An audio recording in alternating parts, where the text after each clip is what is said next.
Let's talk about denying the flesh. The Bible has called us to deny our flesh, crucify the flesh, die daily, right? And a lot of us think that denying our flesh is just not sinning, but that's not what denying our flesh is. If I don't sin because I don't feel like doing it at that time, I didn't deny anything. You can only deny something that wants access. So denying your flesh can only be done when your flesh wants something and you say no. If somebody sets a blunt in my face, right, and tells me to smoke it, and I say no, I don't want to smoke it because I actually don't want to because I just don't like smoking.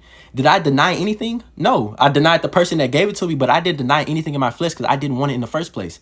Now, let's say I like smoking, I crave it, I love it, and somebody places a blunt right in front of my face, and my mind's telling me, just smoke it, it's the last time. I want it, my head's starting to hurt, I really want it, and I say no. That's when I denied something. Why? Because I denied myself when I actually wanted it.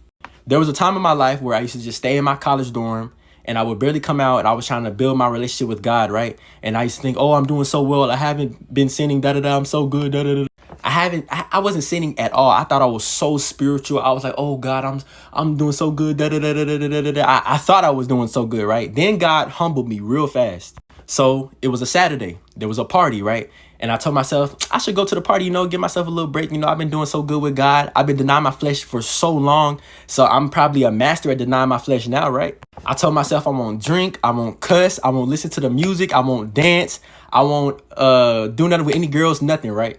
So boom, I get to the party. I'm looking at everybody dancing. I'm like, look at them dancing. They probably dancing with the devil. It's probably so many demons in here. Oh my gosh, like what are they doing?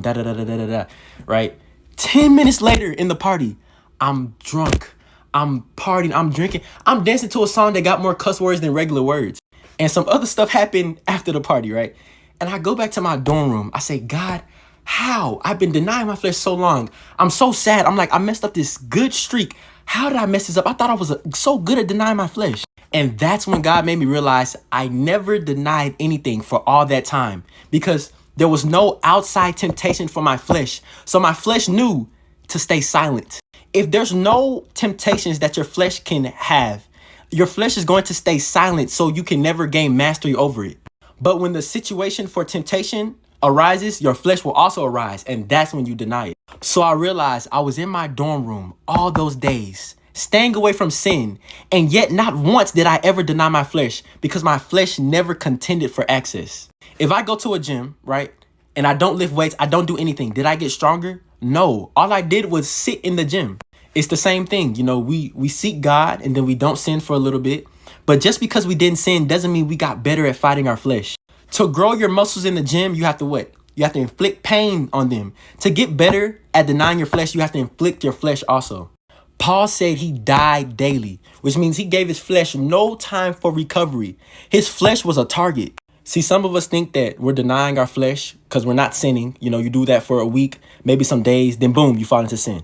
But no, you see, the week you didn't sin because you didn't want to, you didn't deny your flesh was just quietly waiting for a temptation.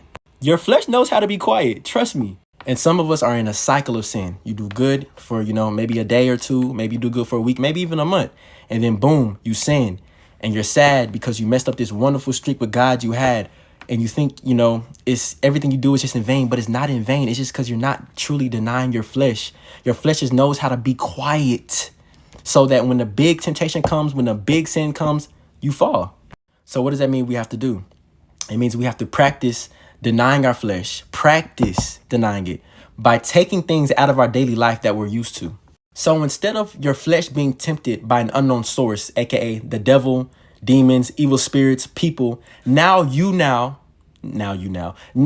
provide the method for temptation. Let's say you're eating your favorite meal and you want to get so full because you love it. Don't get full. Get like 75% full. Give your flesh just enough to survive and have strength, but don't go overboard. You will hate it. Trust me, you will hate it, but you just denied something that your flesh wanted. Let's say you're playing video games and you want to play for 4 hours straight. Cut that 4 hours to 2 hours and go pray, spend time with God. You just denied something. There might be a day where your bed feels so good. But tell yourself, you're not sleeping the full night. You're getting up early to go read the Bible. You just denied something. And it's going to be hard. Trust me. I still struggle with that every day. But try it. Maybe you watching your favorite show on Netflix and you want to binge watch the whole show in one day. Tell yourself, You're only watching one episode per day. You're going to hate it, but you just deny something. Maybe it's your off day at work. You know, you've been working so hard, 2 weeks, a week, I don't know. And you want to just spend time on your phone all day. Tell yourself you're going to spend 1 hour on your phone and spend the rest of your time with God, with prayer, reading the Bible, worship, anything. That is called living a fasted lifestyle, where you live your daily life, but you pull back at certain times to show your flesh who's in control. Don't sit and wait for the devil to come with sin for you to practice denying your flesh. No, you provide a way to practice it.